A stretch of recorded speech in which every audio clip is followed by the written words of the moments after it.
น้องตุ้ยสบายดีโอ้ไปเก็บผักบุ้งสิเมื่อกี้ก็ตำหุงบ่สิตำมะหุงเอออันนี้น้ำโอ้น้ำได้มันก็ยังได้สะดวกสบายอยู่เนาะสิป๊อดพี่น้องเอ้ยมะหุงไงบ่ล่ะซื้อ15,000พี่น้องเอ้ยกินจะบ่เบิดนี่หน่วยป๊อกใหญ่นึงพี่น้องเอ้ยซื้อ15,000มาฝากเพิ่นแล้วก็แนวของตำเนาะพี่น้องเนาะบ่เคยเห็นพี่น้องเอ้ยมะหุงอีหยังคือบ่ใหญ่แท้เนาะหลังจากนั้นก็บ่ละก็สิให้ทั้งอันเอาเพิ่นเนาะไปแกะเอาอันโซลาร์เซลล์อีกอันนึงพี่น้องเอ้ยพร้อมมี2อันเนาะอันน่ะเอาไปติดใส่น้องซะอันนี้ก็เป็นจุดประสงค์ของทางอันไอ้เกิดเพิ่นพี่น้องเอ้ยไอ้เกิดสิงหนาถเนาะสิให้เอาน้องตุ้ยแกะเอาพี่น้องเอ้ย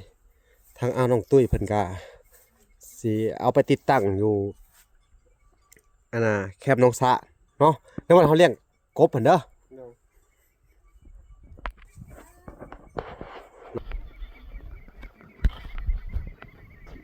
เพิ่นจะเฮ็ด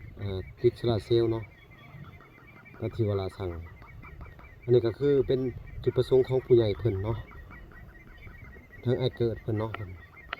ก็ให้เฮ็ดอัน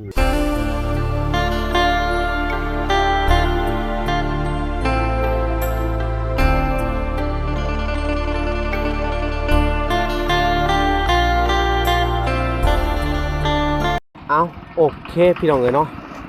ทางบลาก็ยังอยู่ในเฮือนในซ่านของทางน้องตุ้ยอยู่คือเก่าพี่น้องเอ๋ยเนาะเพราะว่าทางบอกแก้วเพิ่นก็สิเมื่อเนาะพี่น้องเพราะว่ายังบ่ทันได้จ่ายค่ารถค่าเรือเพิ่นอยู่พี่น้องเนาะว่าเข้ามา3 ชั่วโมงพี่น้องเอ๋ยทางมันยากอะไรต้องอันน่ะจ้างเพิ่นเนาะทุกๆครั้งเนาะพี่น้องเอ๋ยจักสิเฮ็ดจังได๋พี่น้องเอ๋ยนี่น้องตุ้ยสบายดีโอ้ไปเก็บผักบุ้งสิเมื่อกี้ก็ตำหุงบ่สิตำมะหุงเอออันนี้น้ำโอ้น้ำได้มันก็ยังได้สะดวกสบายอยู่เนาะสิล้างผักบุ้งบ่พี่น้องเอ้ยสิไปเบิ่งสิเบิ่นบัวสิเบิ่นเศษหยังพี่น้องเอ้ย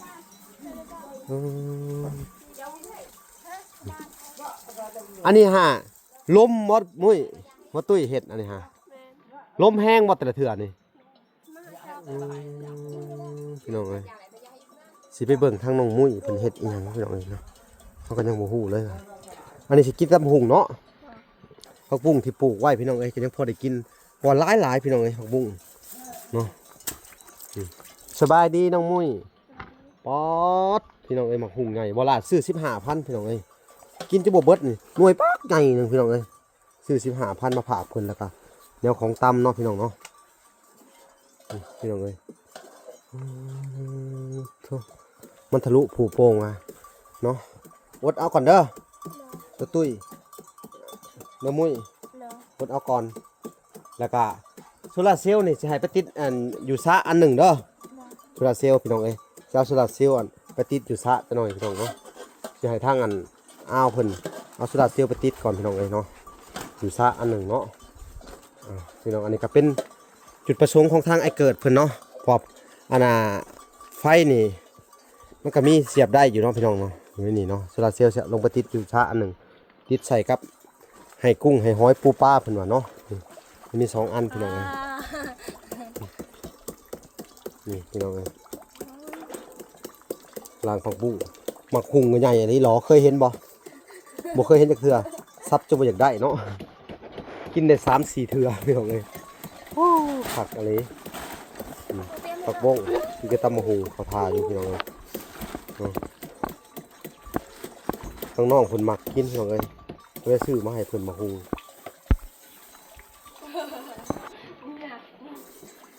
มะฮุงยากวะมะฮุงยากตรงตุ้ยวะเนาะพี่น้องเอ้ย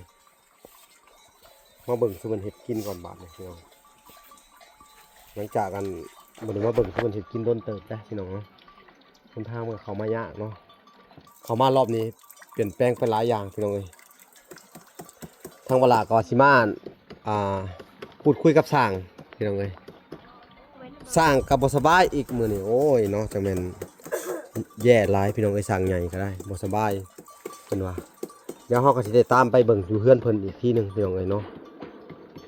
เบิ่งน้องๆเพิ่นซับมะฮุงก่อนปอ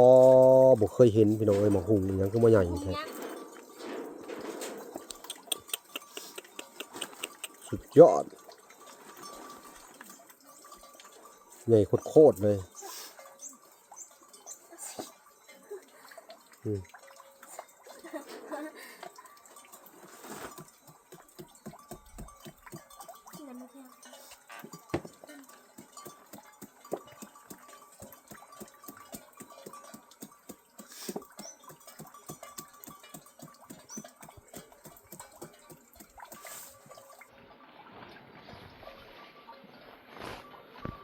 เพราะว่า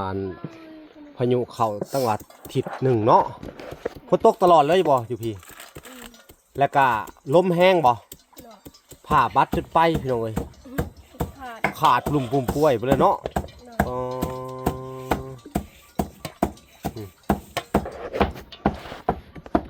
เบิ่ง2คนเอ้ยน้องเพิ่นเฮ็ดกินหลังจากที่ว่าเพิ่นตำมะคุงยังกินแล้วแหละเนาะบ่ล่ะก็สิให้ทางอันเอาเพิ่นมาเอาโซลาร์เซลล์เนี่ยไปติดใส่น้องสะพี่น้องเลยอันหนึ่งเนาะให้มันหุ่งในน้องสะเนาะ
ใหญ่คักเนาะอ๋อยอกดูหักพี่น้องเอ้ย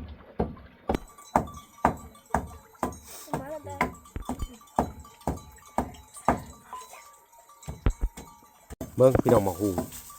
ตำกินอาหาร3-4 เถื่อเนาะบ่ใหญ่ขนาดพี่น้องเอ้ยสุดยอดแห้งอะไรพี่น้องเอ้ย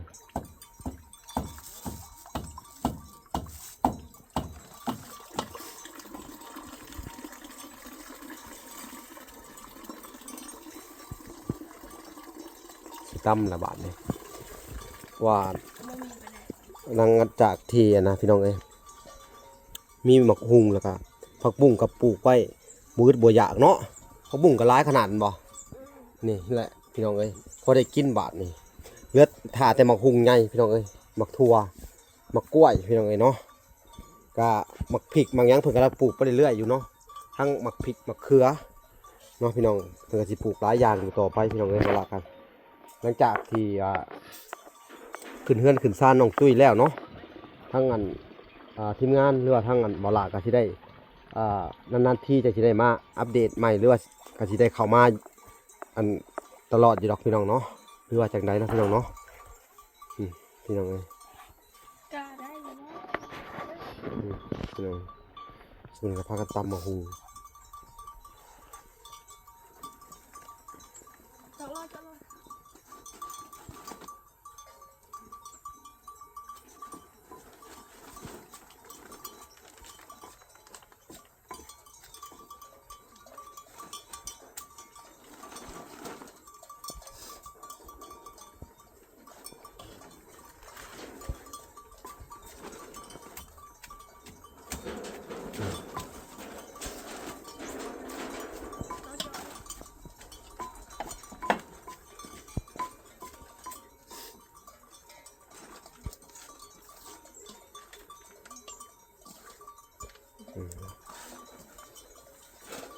น้องๆเพิ่นก็พากันตำมาหุงพี่น้องเอ้ย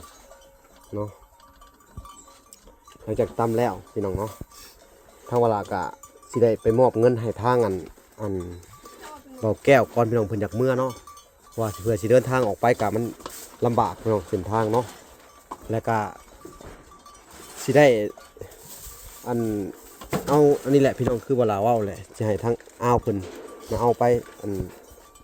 ติดตั้งอยู่ในสระก่อนพี่น้องเอ้ยเนาะ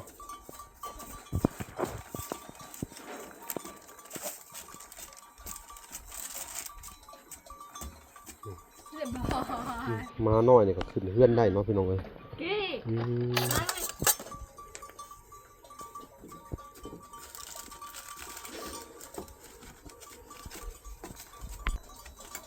พี่น้องเอ้ยน้องเพิ่นก็ตำ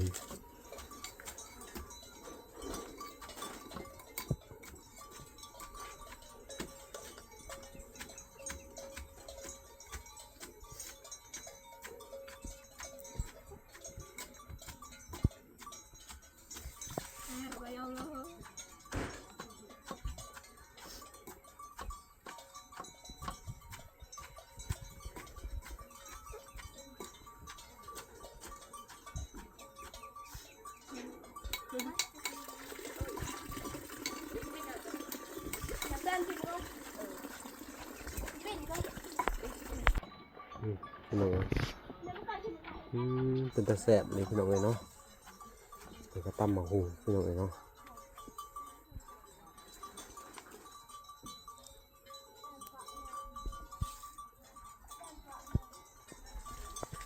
ผ้าบัดที่คุมไว้พี่น้องนะเจอลมมันกระแทกเนาะพี่น้องมันพลอยผ้าบัดอันนี้พี่น้องเอ้ยเนาะพลอยมันจะสีขาดไปเลยนี่พี่น้องนี่มันโดนแดดนิดหนึ่งบ่ได้พี่น้องเอ้ยบ่พอเดือนมันพลอยนะผ้านี่เนาะพี่น้องเอ้ย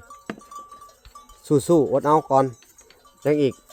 รอให้สร้างเพิ่นหายดีก่อนพี่น้องเอ้ยกะบ่เกินมื้ออื่นมื้อฮื้อก็แล้วแหละพี่น้องเอ้ยเฮือนซ่านนี่เนาะกะหาเลิกหายามขึ้นเฮือนขึ้นซ่านน้องตุ้ยก่อนพี่น้องเอ้ยเนาะเพิ่นก็ตำบักหุ่งก็ตาแซ่บเลยพี่น้องเอ้ยเดี๋ยวสิเบิ่งกินก่อนบาดนี้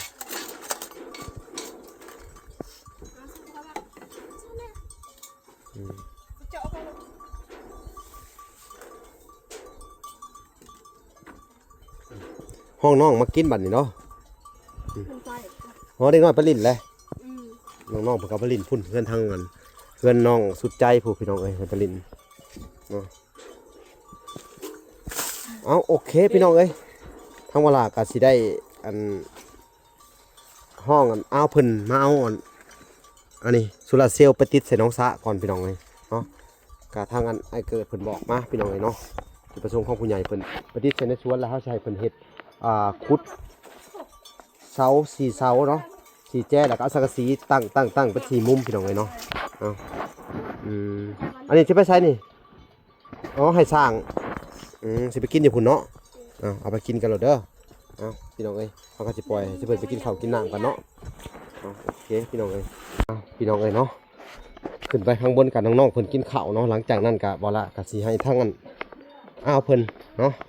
ไปแกะเอาโซลาร์เซลล์อีกอันนึงพี่น้องเอ้ยเพราะมันมี2อันเนาะเอาไปติดใส่น้องสะอันนี้ก็เป็นจุดประสงค์ของทางไอ้เกิดเพิ่นพี่น้องเอ้ยไอ้เกิดสิงหานาเนาะ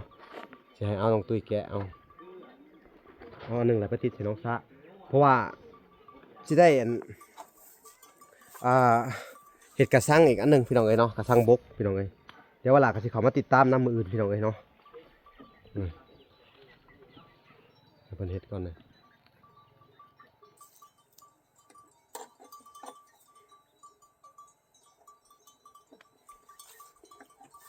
ข้างตารางกันพี่น้องเด็กๆเพื่อนหนึ่งเขาดังไพ่อยู่หลุมพี่น้องคอนติดตัวเลยก็บอกให้น้องๆเพิ่นอดใจรอเอาพี่น้องเลยสงสารมันแก้เนาะแก้บนที่มันหัวเนาะแล้วก็เห็ดบันไดเฮือนพี่น้องเลยเนาะปรับแก้บันไดเฮือนแล้วก็เห็ดหลังคาเนาะหลังคาแล้วก็จังสิได้หาเลิกหายามขึ้นเฮือนใหม่อีกที่หนึ่งเนาะพี่น้องเนาะพี่น้องก็จะให้อ้าวเพิ่น เอาตัวนี้ไปติดตั้งก่อนนะพี่น้องเนาะเอาโซลาร์เซลล์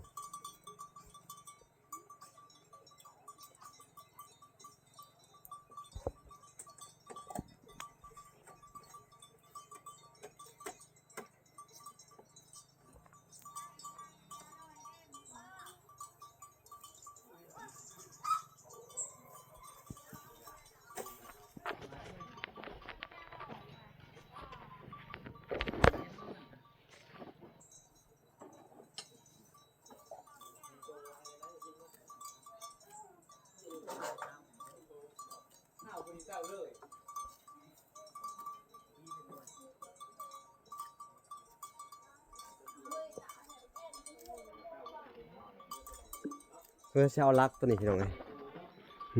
ลักไม้ตัวนี้ก่อนเนาะตัวข้าวอันนั้นเด้ดอกมัน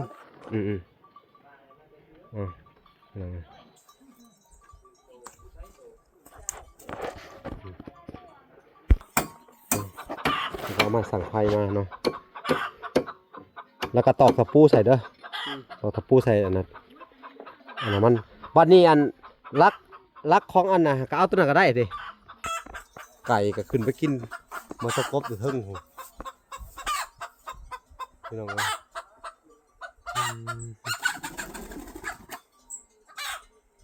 ไก่กินมาตะกบบาดเลยพี่น้อง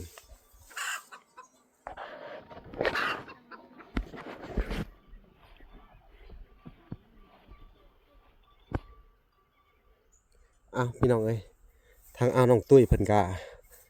สิเอาไปติดตั้งอยู่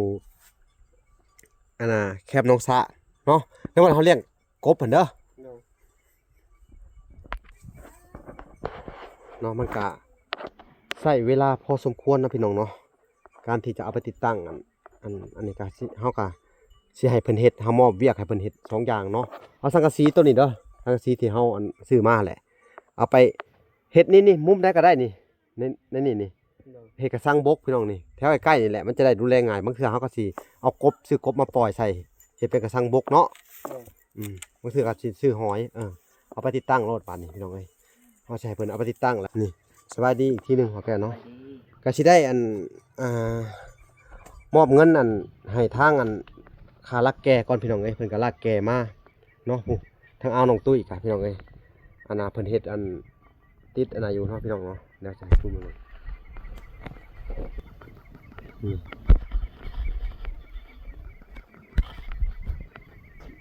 ถึงจะเฮ็ด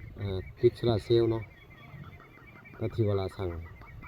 อันนี้ก็คือเป็นจุดประสงค์ของผู้ใหญ่เพิ่นเนาะทั้งไอ้เกิดเพิ่นเนาะเพิ่นก็ให้เฮ็ดเพิ่นว่ามีแมงไม้แมงหยังตุไปกับเป็ดกบกินเพิ่นว่าเนาะก็จะให้เยื่องใส่ใส่กระสังกบพี่น้องเอ้ยเนาะเพื่อเลยมันจะเฮ็ดอยู่หั่นเนาะมันจะกำเอาดอกไผ่พี่น้องคือเอาไต้ลงใส่กระโต้กับกระสังเด้อเวลามันตกลงไปมันสิมีแมงไม้แมงหยังตกลงไปพอได้ให้กบกินน้ำแหน่เด้อเนาะโอเคพี่น้องเขาก็สิให้เพิ่นไปติดดอกไฟเลยพี่น้องเนาะทางบอกแก้วเพิ่นก็อยากเมื่อแล้วเขาสิให้มอบเงินให้บอกแก้วก่อนพี่น้องเลยเนาะโอเคพี่น้องเลยตัดภาพไปอยู่ทางน้องมุ้ยน้องตุ้ยสบายดีทีนึงบอกแก้วก็สิได้เดินทางกลับก่อนเนาะเพิ่นว่าพาอยากเมื่อเนาะเพื่อสิมาฮอดผูกกับผู้ที่คำพี่น้องเลย3 ชั่วโมงเนาะเขาก็สิได้มอบเงินให้ค่าลากแก่ก่อนพี่น้องเลยเนาะพี่น้องเลยก็จะใช้เงินของแม่ทอนแก้วพี่น้องเอ้ยเนาะเขาก็ใช้เพิ่น300,000พี่น้องเอ้ยเนาะขาลักแก่เนาะ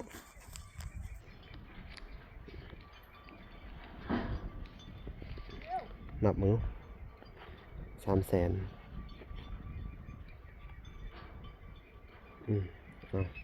โอเคอันนี้ก็คือเงินแม่ทอนแก้วเด้อเอา